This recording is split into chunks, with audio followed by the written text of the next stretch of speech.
अवाजी समातुन ताई radio voice of Sindh London. पुरी पतंग आया मिड़िय मथे मच्चा, ओडा थिया आग खे सड़िया मथे सच्चा, संदा गिचन गच वेचारण वञाया। भलारे बिटदणी जे भलारे बैत सां मुंहिंजी आवाज़ मुसाफ़िर radio voice of Sindh London तां थी दुनिया जी कुंड कुड़छ ताईं जंहिंजा माग ॿुधे पियो उन्हनि मिड़नी महिरबाननि खे सिक भरियो सलाम शाल क़बूल पवे। 18 अगस्त 2025 सूमर जे ॾींहुं प्रोग्राम सोच वीचार साण करे आऊं अवांजी ख़िदमत में हाज़िर आहियां जो पंहिंजो मेज़बान हबीब लगारी। प्रोग्राम जी शुरूआत में अवां लाइ इहा ई दुआ त शाल जी तुंहिंजो सुख सलामती सां हुजो, कॾहिं बि ॾुखियो ॾींहुं न ॾिसो ऐं कॾहिं बि अवां जूं मुर्कूं मेरियूं न थियनि। दुनिया जी कुंड कुड़छ में जिते बि रहो सिंध लाइ, सिंध वासियुनि लाइ ऐं दुनिया जे मसलूम माण्हुनि लाइ जाखोड़ींदा रहो। शाल अव्हांजा ख़्वाब तइबीरनि सां लाऊं लही सघनि। मौसमनि जा मापा बि पंहिंजा हूंदा आहिनि। मौसमूं ईंदियूं आहिनि, वक़्तु सिर वरी मोटी वेंदियूं आहिनि ऐं ईंदियूं आहिनि। इहो तसलसल त पियो हलंदो आहे ज़िंदगी वांगुरु। सावण ॾिनियूं सदाऊं वारी मुंद गुज़री हाणे बदे में दाख़िल थिए पई त हिकिड़ो पहाको बि यादि पवे थो। बड बद बला वत सावण होवे हा। मतिलब त बॾो बुरी बला वांगुरु आहे, इन खां त चङो हुजो सावण हुजे हा। हूं बि जेकॾहिं ॾिसिजे त बडे जी बारिश जंहिं चयो वेंदो आहे त ढगे जे हिकिड़े सिंग ते वसंदी आहे त ॿिए ते नाहे वसंदी, पर गुज़िरियल कुझु अरसे खां बडे जी मुंद सिंध खे ॿोड़े पई। हाणे हिन भेरे जॾहिं इहे ख़बरूं बि अचणु शुरू थियूं आहिनि त ख़ैबर पख्तूनख्वा में तूफ़ानी बरसातनि ऐं क्लाउड बरस्ट खां पोइ ॿोड़ जी सूरतहाल सबबि 340 ॼणा हयातियूं वञाए वेठा आहिनि। तॾहिं असांखे असांजी सिंध यादि पवे थी। छा सिंध में के इंतज़ाम आहिनि जो असीं ॿोड़ खे मुंहुं ॾेई सघंदासीं? पंजाब में बि शदीद बरसातनि जी नई लहर जो अलर्ट जारी कयो वियो आहे, पर ॿिए तरफ़ सिंध जा बादशाह आहिनि पाड़े में तबाही ॾिसण बावजूदि जिन जी दिलि खे को बि लोॾो नाहे आयो जो उहे कंहिं इम्कानी तबाही खां बचण लाइ के अॻुवाट उपाउ वठनि। संदन ज़ोर रुगो बयाननि ते आहे। तोड़े जो सिंधू में ॿीहर चाढ़ अचणु लॻो आहे। गिलगित बल्तिस्तान ऐं केपीके में शदीद बरसातनि ऐं ककर फाटण सबबि सिंधू में तरबेला, कालाबाग, चिश्मा ऐं तोसा बैराजनि वटि विचोले दर्जे जी ॿोड़ बि रिकॉर्ड कई वई आहे। पंजाब जे दरियाउनि जो पाणी बि सिंधू में शामिलु थियणु शुरू थी वियो आहे। इरसा, कालाबाग, चिश्मा ऐं तोसा बैराजनि वटि विचोले दर्जे खां मथां ऐं दर्जे जी ॿोड़ जी अगकथी करे छॾी आहे। सिंध जे बैराजनि वटि बि ईंदड़ 2 ॾींहंनि बाद निढे खां विचोली ॿोड़ जो इम्कान ॿुधायो पियो वञे। ख़ैबर पख्तूनख्वा में ताज़ो ककरनि जे फाटण, बरसातनि ऐं उन जे नतीजे में आयल आफ़तनि न सिर्फ़ु मक़ामी माण्हुनि जी ज़िंदगी खे मुतासिर कयो आहे, पर हिकु वॾे माहौलियाती बहरान जी निशानदेही पिणु कई आहे। उहे आफ़तूं सिर्फ़ु कुदरती वाक़िया न आहिनि, पर उहे इंसानी सरगर्मियुनि ऐं माहौलियाती तब्दीलियुनि जे नतीजनि जो अक्स पिणु आहिनि, जिन में वणनि जी वाढी, ग़ैर मनसूबाबंदी सां शहरी तरक़ी ऐं ग्लोबल वार्मिंग शामिल आहिनि। बदकिस्मती सां पाकिस्तान हुकूमत जो उन्हनि माहौलियाती चैलेंजनि खे मुंहुं ॾियण में ग़ैर संजीदा रवैयो आहे,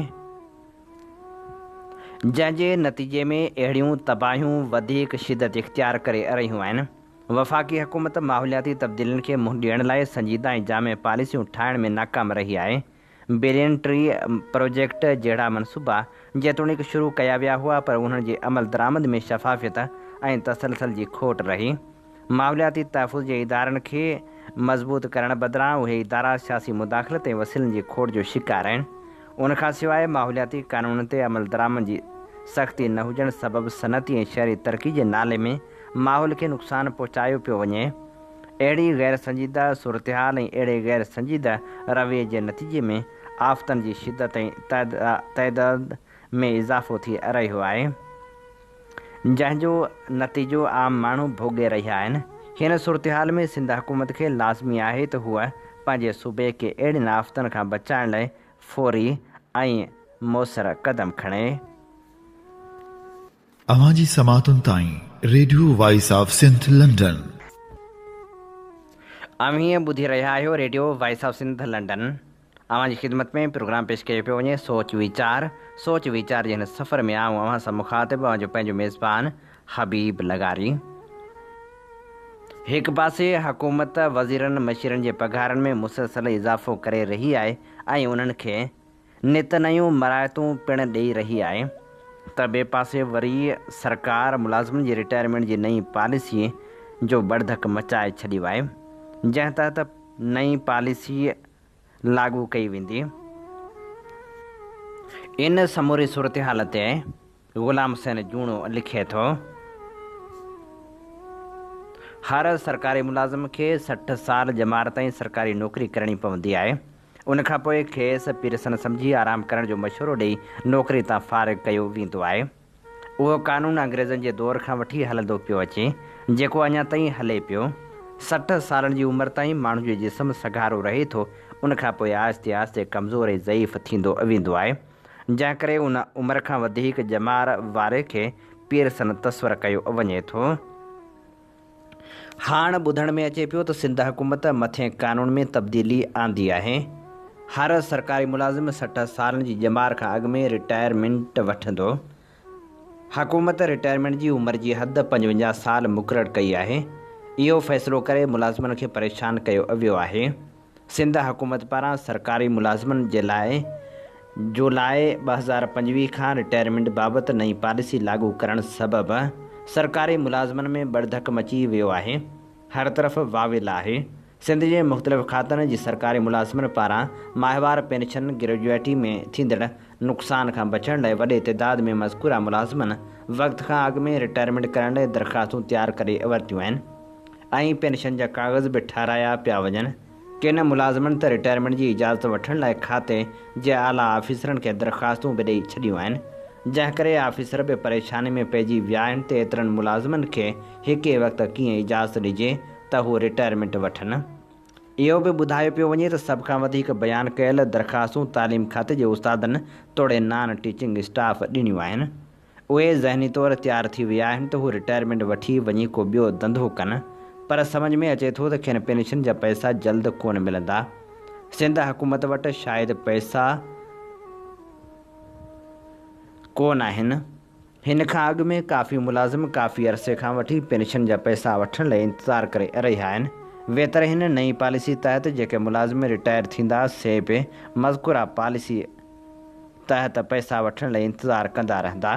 खेनि नंबर वारी रक़म मिलंदी। एसि ताईं उहे काफ़ी दुश्वारियुनि तकलीफ़ुनि ऐं परेशानियुनि खे मुंहुं ॾींदा। हिन महांगाई जे दौर में घरू ख़र्च कीअं पूरा थी सघंदा, इहो उन्हनि लाइ हिकु वॾो मसइलो पैदा थी सघे थो। सरकारी दफ़्तरनि जो कमु रुले जो शिकार थी वेंदो। अॻु में इदारनि जी नाक़स कारकर्दगी आहे। वेतर वॾे तइदाद में मुलाज़िमनि जी रिटायरमेंट थियण सां इदारनि जो कमु बिल्कुलु ठप थी सघे थो।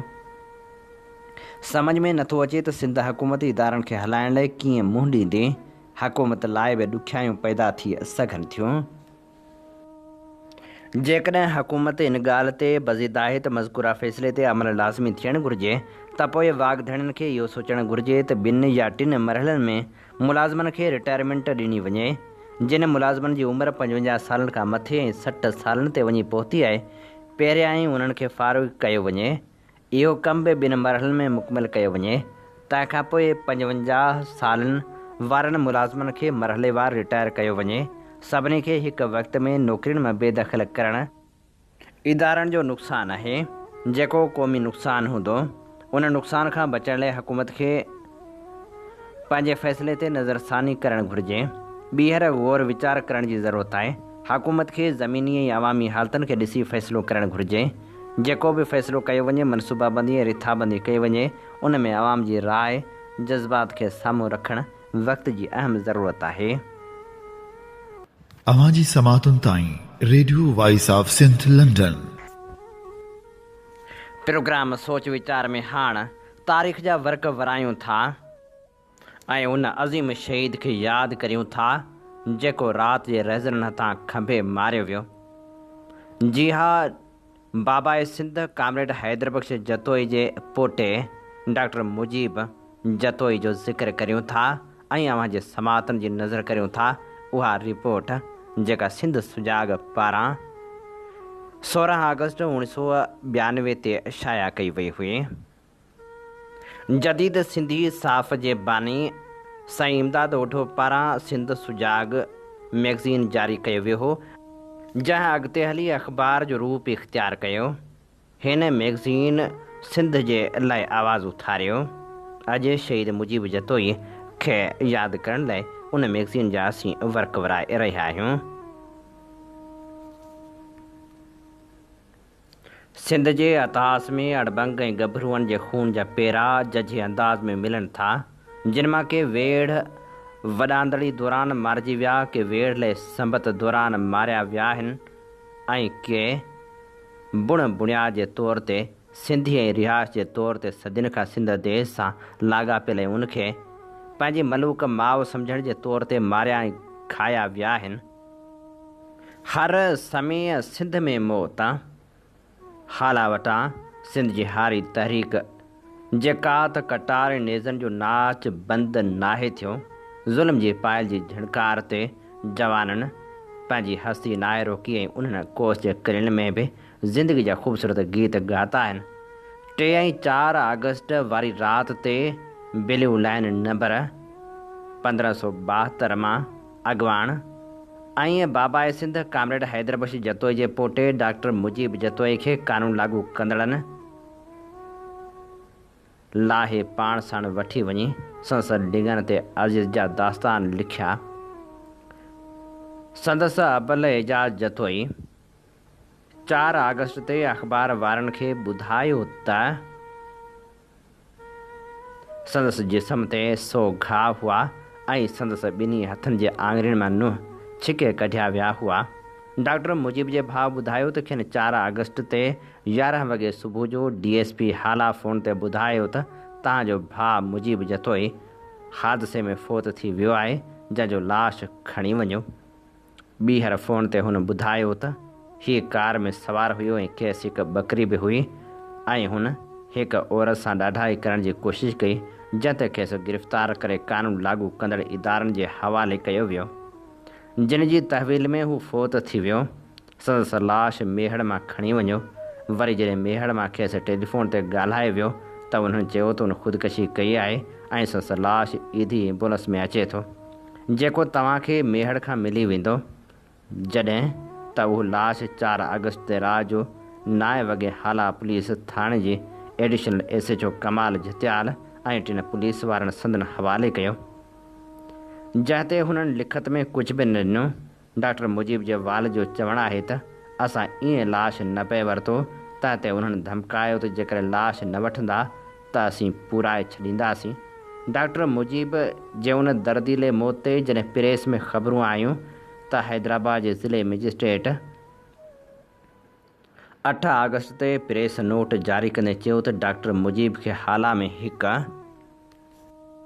टैक्सी ड्राइवर नाले सिकंदर अली शाह वेठल नवाब शाह दादू सां 3 अगस्त ते गिरफ़्तार कयो हुयो, जॾहिं त हुन जे कब्ज़े मां टैक्सी बि हथ आई हुई, जंहिंखे बाद में कानून लागू कंदड़ इदारनि जे हवाले कयो वियो हो, जंहिंखे 4 अगस्त ते हाला लक़ब में मोकिलियो, जिते हुन पाण रूम में वञी पाण खे फाहो ॾेई ख़ुदकशी करे छॾी, जंहिंजे सिविल डॉक्टरनि रिपोर्ट ॾिनी, जिन रिपोर्ट में ॼाणायो त हिन जे जिस्म ते तशदुद जा के निशान न आहिनि। ज़िले मजिस्ट्रेट इहो बि ॼाणायो आहे त हुननि वटि हिकु बकरी बि हुई जेका हुन हाला में विकणणु पिए चाहे, जंहिंखां पोइ हुनखे गिरफ़्तार कयो वियो। सरकार हमेशह प्रेस नोट जारी कंदी आहे, उन में हमेशह ॿोली उहा ई ॻाल्हाई वेंदी आहे जेका कंहिं ॾोही जे पंहिंजे बचाव में हूंदी आहे। सिंध जा सभई माण्हू हिकु आवाज़ ते इहो ई चवंदा आहिनि त जेकॾहिं केरु ॾोही आहे उन ते अदालतनि में केस हलायो, ॾोही निकिरे त भले सज़ा ॾियो, पर हिते अज़ियतूं ॾेई साह वठण वारो सिलसिलो अदालती हदूं ओरांघे कयो वञे थो।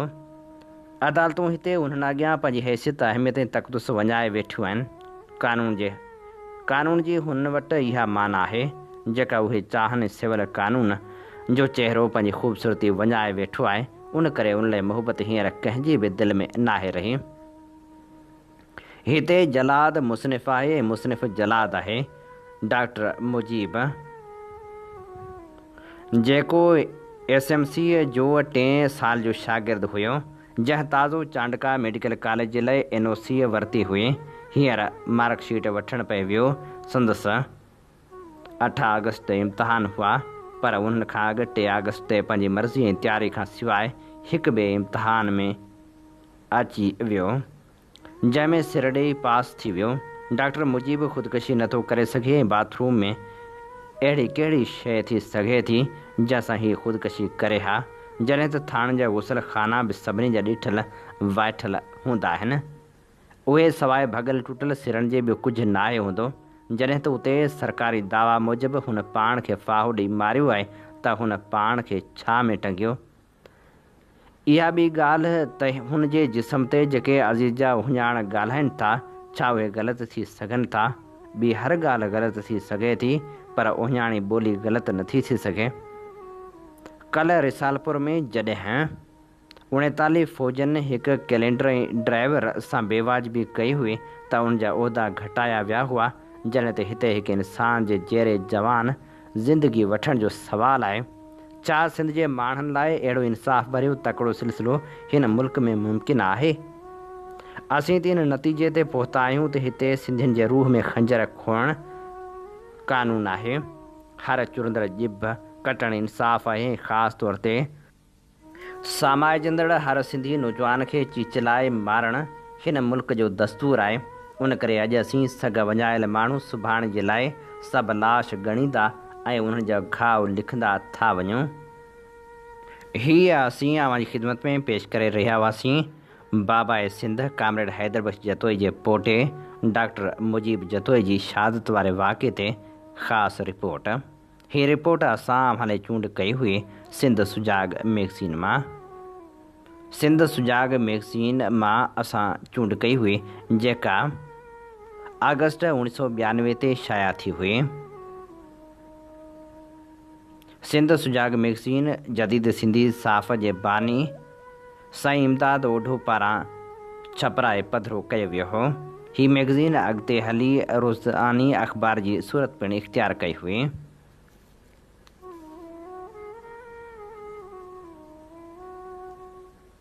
अव्हीं ॿुधी रहिया आहियो radio voice of Sindh London.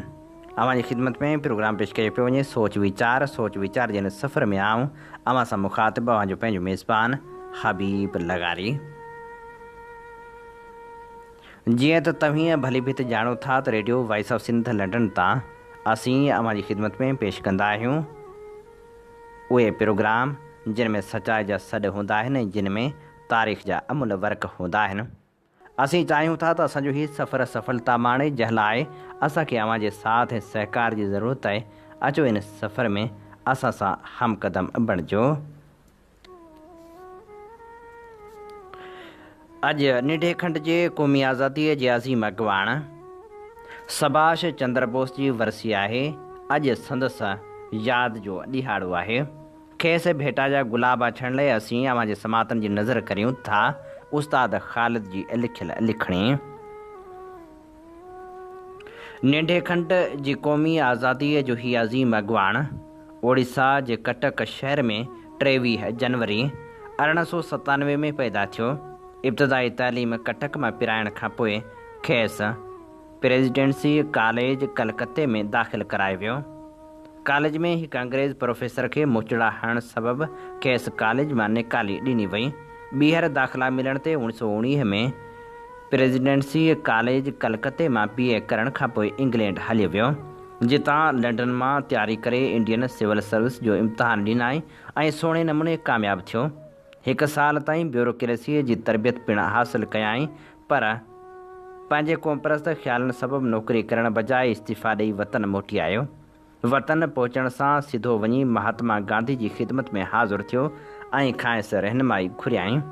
Mahatma Gandhi नौजवान सुभाष चंद्र बोस खे मशहूरु समाजी अॻवान ऐं इस्लाह पसंद देश बंधु चतरंजन दास जे हवाले कयो। सुभाष चंद्र बोस 4 वरहनि ताईं देश बंधु जी ख़िदमत में रहियो ऐं खेसि गुरू मञी खांइसि रहनुमाई वठंदो रहियो। उन विच में संसद राब्ता बंगाल में कमु कंदड़ खुफ़िया मज़ाहिमती तंज़ीमनि सां थी चुका हुआ, जंहिंजी खुड़क अंग्रेज़ हुकूमत खे पिणु पइजी चुकी हुई। सूता ते खेसि गिरफ़्तार करे बंगाल जे मज़ाहिमती ऐं वॻोड़ी तंज़ीमुनि सां राबतनि जे इल्ज़ाम हेठि बर्मा जेल मोकिलियो वियो।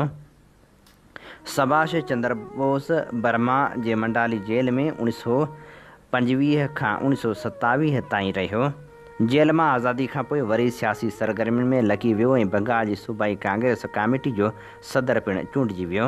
बाबू सुभाष चंद्र बोस कांग्रेस जे इतदाल पसंद ऐं विचथरी सियासी लाइन ऐं तरीक़ेकार जो सख़्तु मुख़ालिफ़ हो। निंढी खंड जी आज़ादी लाइ मुसलह जदोजहद जो हामी हुयो। संदसि अहिड़नि ख़्यालनि सबबि अंग्रेज़ हुकूमत जी मथसि किरड़ी नज़र हूंदी हुई।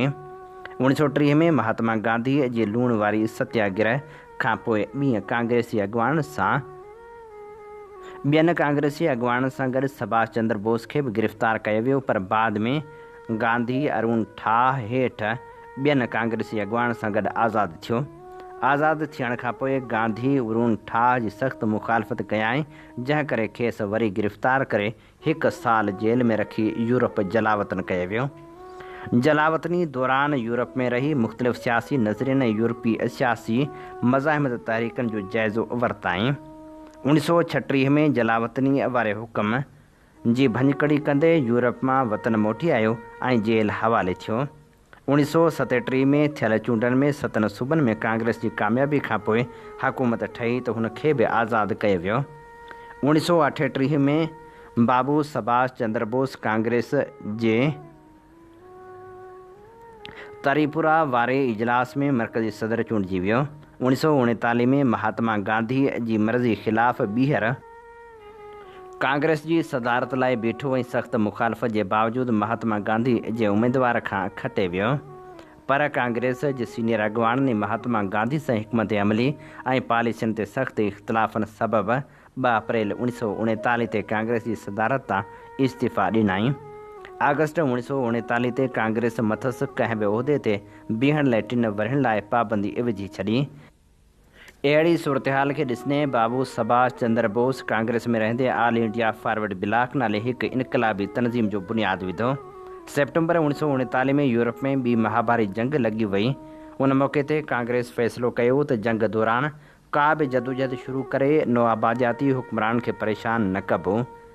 सुभाष चंद्र बोस कांग्रेस जी उन पॉलिसीअ जी सख़्तु मुख़ालिफ़त कंदे 1940 धारे बिहार में कांग्रेस जे सालियाने इजलास जे मौक़े ते हिकु मुसालिहत मुख़ालिफ़ कॉन्फ्रेंस कराई, जंहिंमें 6 अप्रैल 1940 खां क़ौमी हफ़्तो मल्हाइण ऐं अवाम खे साम्राजी जंग जी हिमायत खां परे रखण लाइ तहरीक हलाइण जो फ़ैसिलो कयो वियो। जून 1940 में ऑल इंडिया फॉरवर्ड ब्लॉक पंहिंजे नागपुर वारे इजलास में हिंदुस्तान में फ़ौरी तौर ते अबूरी क़ौमी हुकूमत जी जोड़जक करण जो मुतालबो कयो। नेताजी सुभाष चंद्र बोस जे लगातार जंग मुख़ालिफ़ सरगर्मियुनि सबबि अंग्रेज़ हुकूमत खे कलकत्ते जेल मोकिले छॾियो, जिते हुन बुख हड़ताल करे छॾी ऐं सख़्तु बीमार थी पियो, जंहिं करे कुझु वक़्त खां पोइ खेसि जेल मां कढी संस घर में नज़रबंदि कयो वियो। 17 जनवरी 1941 ते सुभाष चंद्र बोस हिकु मुस्लमान इंश्योरेंस एजेंट ज़ियाउद्दीन जो रूप इख़्तियार करे पिशावर निकिरी वियो, जितां जलालाबाद ऐं पोइ काबुल वञी पहुतो। काबुल वारे जर्मन सिफ़ारतखाने जी मदद सां हिकु इटालियन सिफ़ारतकार ओरेलिंडो माज़ूता जी पासपोर्ट ते संस फ़ोटूं लॻाए खे समरकंद जे रस्ते मॉस्को मोकिलियो वियो। मॉस्को मां सुभाष चंद्र बोस सिधो बर्लिन वियो, जिते हिटलर सां मुलाक़ात कयाईं। पोइ रेडियो बर्लिन तां हिंदुस्तानी अवाम खे बग़ावत लाइ उभारण जे लाइ अंग्रेज़ मुख़ालिफ़ तक़रीरूं ऐं ख़िताब शुरू कयाईं। संदसि पोयां महाकवि राबंद्रनाथ टैगोर खेसि भेटा तौरु बदनाम जे उनवान सां हिकु कहाणी पिणु लिखी, जेका टैगोर जी आख़िरी कहाणी हुई। उन कहाणी में महाकवि टैगोर हिकु अकेलो नौजवान ॾेखारियो आहे, जेको अफ़गानिस्तान जे अड़ांगनि जाबलू रस्तनि में हलंदे आज़ादी जी ॻोल्हा में आहे। जापान पारां सिंगापुर फ़तह करण खां पोइ बाबू सुभाष चंद्र बोस जर्मन आबदोज़ ते चढ़ी 2 जुलाई 1943 ते सिंगापुर पहुतो। सिंगापुर पहुचण खां पोइ खेसि रास बिहारी बोस जे क़ाइमु मुनज़म कयल इंडियन नेशनल आर्मी जो कमांडर मुक़ररु कयो वियो। जनवरी 1944 में जापान बिरमा फ़तह कई त इंडियन नेशनल आर्मी जो हेड क्वार्टर पिणु रंगून मुंतक़िल कयो वियो। इंडियन नेशनल आर्मी 19 अप्रैल 1944 ते जापानी फ़ौज सां गॾिजी हिंदुस्तान जे ओभरनि सरहद वारे इलाइक़े ते पेशकदमी शुरू कई ऐं कुझु इलाइक़ा पिणु फतह करे वरिता, पर हिकु साल खां पोइ अगस्त 1945 में अमेरिका जे एटमी हमलनि सबबि जापान जा शहर हिरोशिमा ऐं नागासाकी तबाह थी विया। जापान हथियार फिटा करे छॾिया त Indian national army Azad Hind हुकूमत बि ख़तमु थी वई। संदसि खोड़ सारा मेंबर अंग्रेज़ हुकूमत गिरफ़्तार पिणु करे वरिता हुआ। हीअ असीं सुभाष चंद्र बोस खे भेटा पेश करे रहिया हुआसीं। अवां जी ख़िदमत में पेश करे रहिया हुआसीं उस्ताद ख़ालिद जी लिखियल ख़ूबसूरत लिखणी। इन ते प्रोग्राम सोच वीचार जो वक़्तु पुॼाणी ते पहुचे थो। पंहिंजे मेज़बान हबीब लगारी खे इन साॻी दुआ सां ॾींदा इजाज़त। वसे भिट तुंहिंजी भलारा सदा सदा देस परदेस सारा वसन, कॾहिं सींद सिंधी न मेरी थिए, कॾहिं मोड़ कंहिंजा न मुरझाए अचनि। अवां जी समातुनि ताईं radio voice of Sindh London